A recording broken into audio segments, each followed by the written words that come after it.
নমস্কাৰ, আশা কৰোঁ সকলে ভালে আছে। আজি এটা ইম্পৰ্টেণ্ট টপিক লৈ আহিছোঁ। টপিকটো হ'ল যে কম বয়সত চুলি আমাৰ ডিছকালাৰ হোৱা বা চুলি পকি যোৱা, চুলি বগা হৈ পৰা। তো এইটো বস্তুৰ ওপৰত যেতিয়া ডিছকাছ কৰিম আমি আজি জানিম যে আচলতে কেতিয়া কোৱা হয় প্ৰিমেচিয়ৰ গ্ৰেইং হোৱা বুলি, বা কম বয়সতে চুলি পকানো কি, বা ইয়াৰ কাৰণসমূহ কি কি, আৰু আমি ইয়াক কিদৰে আমি ঠিক কৰিব পাৰোঁ, বা আমি কেনেকুৱা ধৰণৰ ব্লাড টেষ্ট কৰিব লাগিব, বা আমি ডক্টৰক কেনেকৈ দেখাব লাগিব, কি মেডিচিন বা কেনেকুৱা ধৰণৰ ইয়াৰ গোটেই যিটো ট্ৰিটমেণ্ট আমি প্ৰট'কলটো আমি অকণমান আজি ডিছকাশ্যন কৰিম। মই ডক্টৰ সন্দীপন শৰ্মা, আৰু যদি আপোনালোকে ভিডিঅ'টো ভাল পায় প্লিজ ভিডিঅ'টো শ্বেয়াৰ কৰিব আৰু পেজটো ফ'ল' কৰি দিব। চাওক, আমাৰ যদি নৰ্মেল মানুহৰ দেখা যায় প্ৰায় 50ৰ আশে পাশে, 45ৰ পৰা 55 এইখিনিমান বয়সৰ ভিতৰত জেনেৰেলি মই কৈছোঁ, চবৰে নহয়, চুলিৰ পকাটো আৰম্ভ হয়, যিটো আমি নৰ্মেল এইজিং বা নৰ্মেল আমাৰ বয়সৰ লগত যিটো চুলি পকে। কিন্তু যদি এই পৰিঘটনাটো বা এই ঘটনাটো যদি 30 বছৰৰ আগত হয়, বিফ'ৰ 30 ইয়াৰ্ছ হয়, তাক আমি প্ৰিমেচিয়ৰ এইজিং, যিটো প্ৰিমেচিয়ৰ আমি গ্ৰেইং অফ হেয়াৰ বুলি কওঁ, মানে এজতকৈ আগত, মানে বয়সতকৈ আগত আপোনাৰ চুলি পকি যোৱা, যদি 30 বছৰৰ আগত হয়। বহুত কম বয়সতে দেখা যায়, কেতিয়াবা 14-15 বছৰৰ ল'ৰা ছোৱালীৰো এনেকুৱা এটা প্ৰব্লেম দেখা পোৱা যায়, য'ত তেওঁলোকৰ হয়তো গোটেই চুলিখিনি নহয়, হয়তো কোনোবা এটা পাৰ্ট বা কোনোবা কেইডালমান চুলি তেওঁলোকৰ গ্ৰে হয় বা বগা হয়, যিটো অৰিজিন ৰং, কলা ৰংটো হেৰুৱাই পেলায়। এতিয়া কথাটো হ'ল ইয়াৰ কাৰণবোৰ কি কি। কাৰণবোৰত চবতকৈ ইম্পৰ্টেণ্ট কথাটো আছে ইয়াৰ জেনেটিক্স, মানে আমি জন্মগতভাৱে আমি কেনেকুৱা জিন লৈ আহিছোঁ। যদি দেখা গৈছে যে আপোনাৰ পৰিয়ালত আপোনাৰ হয়তো মা দেউতা বা আপোনাৰ যিখিনি ফেমিলি মেম্বাৰ, যিটো ফাৰ্ষ্ট ডিগ্ৰী ৰিলেটিভছ বুলি কওঁ আমি, বা আপোনাৰ ককা আইতা, যদি তেওঁলোকৰ এনেকুৱা আছিলে যে তেওঁলোকৰ কম বয়সতে তেওঁলোকৰ যদি হিষ্ট্ৰী আছিলে যে তেওঁলোকৰ কম বয়সতে চুলি পকিছিলে, বা তেওঁলোকে যদি কয়, তেতিয়াহ'লে এইটো আমি ভাবিব লাগিব যে আপোনালোকৰ জেনেটিকেল এটা প্ৰব্লেম থাকিব পাৰে, য'ত আপোনালোকৰ পৰিয়ালৰ লোকসকলৰ চবৰে নহয়, 2-এজন হয়তো সেইটোত আক্ৰান্ত হৈছে, যাৰ কাৰণে আপোনাৰ চুলিখিনি সোনকালে পকিছে। এতিয়া যদি জেনেটিক হয় তেতিয়াহ'লে এইটো বহুত দিগদাৰ বা প্ৰব্লেম ইয়াক ট্ৰিটমেণ্ট কৰা, আৰু ইয়াৰ কাৰণে একচুৱেলি আমাৰ হাতত বেছি ট্ৰিটমেণ্ট প্ৰট'কল আমাৰ হাতত নাই। আৰু ইন ডেট চিনাৰিঅ' আমি কি কৰোঁ, হয়তো আমি কিছুমান কছমেটিক আমি ধৰণে ইয়াক ট্ৰিট কৰিব চেষ্টা কৰোঁ, মেডিচিন নহয় যে আমি কালাৰ কৰিব আমি এডভাইচ কৰোঁ, যে যদি তেওঁলোকে সঁচাকৈ মানে সেইটোক লৈ প্ৰব্লেম হয়। কাৰণ বহুতে কি হয়, এনেকুৱা যিটো হয়, এটা বয়সত চুলি পকাটো ডাঙৰ প্ৰব্লেম নহয়, কিন্তু এটা কম বয়সত যে চুলি পকিব বা এটা পাৰ্ট এটা বগা পৰিব, তেওঁলোকে যথেষ্ট ধৰণে হয়তো মানসিকভাৱে তেওঁলোকে একচুৱেলি ভাগি পৰে, বা তেওঁলোকে ডিপ্ৰেশ্যনত ভোগে, এইটোক লৈ বহুত চিন্তা কৰে, এংজাইটি হয়। চ' ইন ডেট চিনাৰিঅ' আমি জেনেটিক যিবিলাক কাৰণত যদি চুলি তেওঁলোকৰ আচলতে বগা হয়, তেওঁলোকক আমি কালাৰ কৰিবৰ কাৰণে একচুৱেলি এডভাইচ কৰোঁ। এইটো এটা স্মল পাৰ্ট অফ পিপল যাৰ কথা ক'লোঁ, কিন্তু আমি বাকীখিনিৰ যদি কথা ক'ম, যে যাৰ জেনেটিক নাই, হয়তো ফেমিলিত তেনেকুৱা হিষ্ট্ৰী নাই, তেওঁলোকৰ কি কি কাৰণ হ'ব পাৰে। তো তাৰে এটা কাৰণ হ'ব পাৰে যে আমাৰ এনভাইৰনমেণ্ট, আমাৰ পৰিৱেশ, যিটো পৰিৱেশৰ প্ৰদূষণৰ কাৰণে হওক, বা যিবিলাক আমাৰ দিনটোত আমি পলিউশ্যন আমাৰ চুলিত লাগে তাৰ কাৰণে হ'ব পাৰে, বা আমাৰ সূৰ্যত থকা যিটো এক্সেচিভ যিটো আল্ট্ৰাভায়লেট ৰে, তাৰ কাৰণে আমাৰ হ'ব পাৰে। কিছুমান মানুহ স্মকিং যিবিলাক কৰে, স্মকাৰ্ছ থাকে, স্মকিং কৰাৰ কাৰণে তেওঁলোকৰ আৰ্লি গ্ৰেইং হ'ব পাৰে।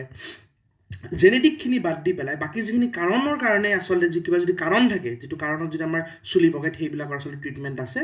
আমি সেই বিষয়ে আচলতে কথাটো ডিটেইলছত জানিব লাগে। গতিকে মই কি ক'লোঁ, এটা এনভাইৰনমেণ্ট পলিউশ্যনৰ কথা এটা আহিলে, এটা স্মকিঙৰ কথা আহিলে, তাৰ বাহিৰে কিছুমান ৰোগ, স্পেচিয়েলি যদি থাইৰয়ডৰ বেমাৰ থাকে, লাইক হাইপ'থাইৰয়ডিজিম হওক বা হাইপাৰথাইৰয়ডিজিম হওক, বেচিকেলি আপুনি জাষ্ট চিম্পলি জানি থওক যে থাইৰয়ডৰ যদি ৰোগ থাকে, তেতিয়াহ'লে আচলতে চুলিৰ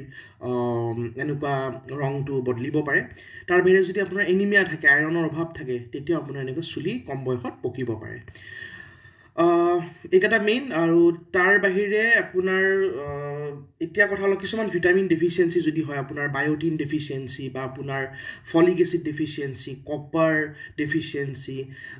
ভিটামিন ডি ডেফিচিয়েঞ্চি, এনেকুৱা ধৰণৰ আপোনাৰ যদি জিংক ডেফিচিয়েঞ্চি, এনেকুৱা ধৰণৰ যদি ডেফিচিয়েঞ্চি কিছুমান দেখা যায়, তাতো তেনেকুৱা আচলতে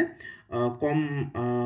বয়সত চুলি পকা দেখা যায়। এতিয়া আমি আহোঁ যে আমি কি কৰিব লাগিব, আমি কি খাব লাগিব, বা কি আমি চুলিত লগাব লাগিব, আমি সেই বিষয়ত অকণমান এটা চমু আমি এটা আলোচনা কৰোঁ।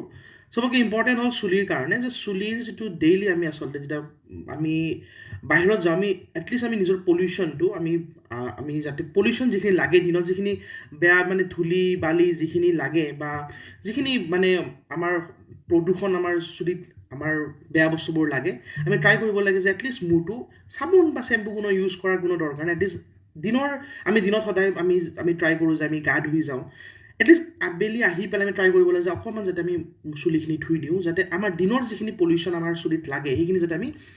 আমি ধুই পেলাই দিওঁ, মানে আঁতৰাই দিব পাৰোঁ নহ'লে কি হ'ব সেইখিনি বস্তু আপোনাৰ চুলিত গোটেই ৰাতিটো লাগি থাকিব আৰু পিছদিনা আপুনি গাটো ধুব গতিকে যেতিয়া সিহঁতে ডিউৰেশ্যন বহুত দীঘল সময়ৰ কাৰণে এই প্ৰদূষণৰ সেই বেয়া বস্তুবোৰ পলিউটেন্স বুলি যিটো কওঁ যদি চুলিত লাগি থাকে তো চুলিবিলাক সোনকালে সৰেও সোনকালে পকেও তো চুলিৰ যিটো ষ্ট্ৰাকচাৰ চুলিৰ যিটো গঠনটো তাৰ গুৰিৰ পৰা দুৰ্বল হৈ যায় তো মূৰটো নৰ্মেল পানীৰে এটলিষ্ট আমি ৰেগুলাৰ হ'লেও আমি এটলিষ্ট মানে বা এদিন হ'লেও আমি এটলিষ্ট মানে পানীৰে হ'লেও আমি কামৰ পৰা আহি আমি ধুব লাগে তাৰপিছত নেক্সট কথাটো হ'ল যে আমি স্মকিং কৰোঁ স্মকিং আমি এভইড কৰিব লাগে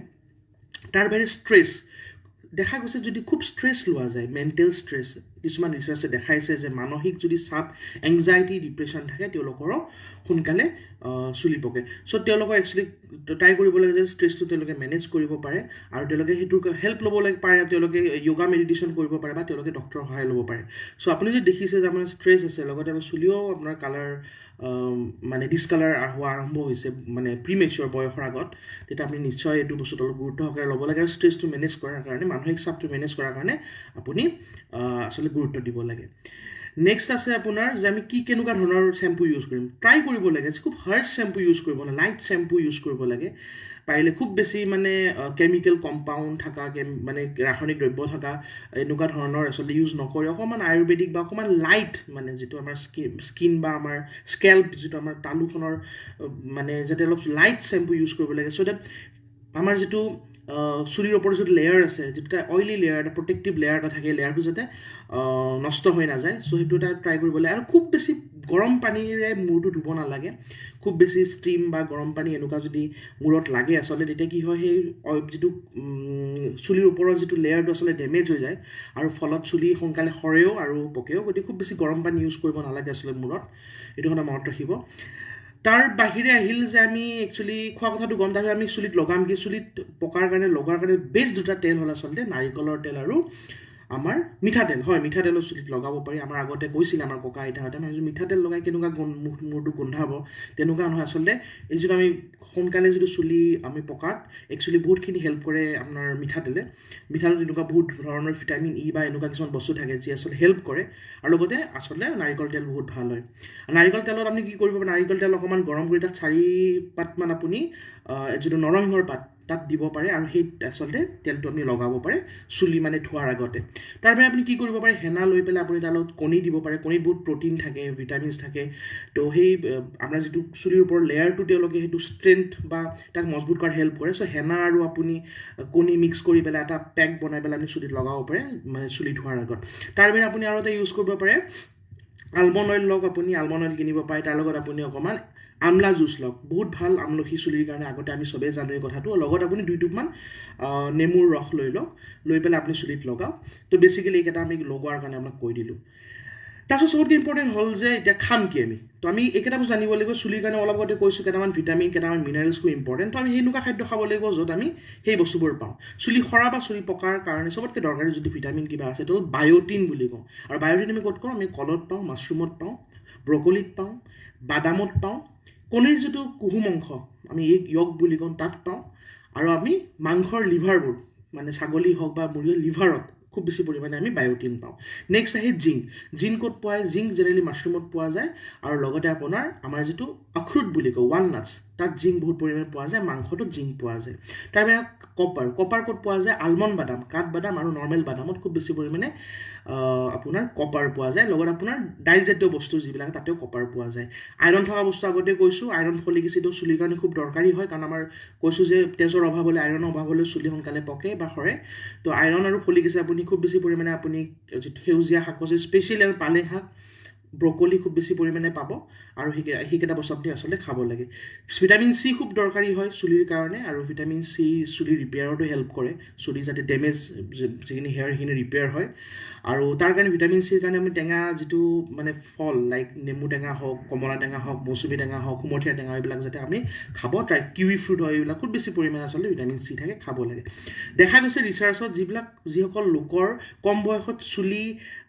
পকে তেওঁলোকৰ ভিটামিন ডিৰ অভাৱ দেখা গৈছে তেওঁলোকে ৰিচাৰ্চ কৰি দেখা গৈছে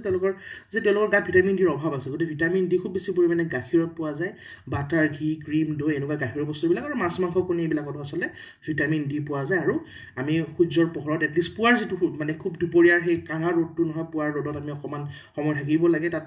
আচলতে ভিটামিন ডিৰ কাৰণে হেল্প হয় লগতে ভিটামিন ডি অকল চুলিৰ কাৰণে নহয় বাকী আমাৰ শৰীৰৰ হাড়ৰ কাৰণেও দৰকাৰ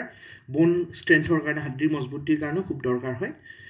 তো বেচিকেলি মই গোটেইকেইটা আপোনাক ভিটামিনৰ কথা ক'লোঁ কি বস্তু খাব লাগে আপোনালোক ক'লোঁ যদি ভিডিঅ'টো আপোনালোকে ভাল পাইছে প্লিজ ভিডিঅ'টো শ্বেয়াৰ কৰি দিব আৰু পেজটো ফ'ল' কৰি দিব ধন্যবাদ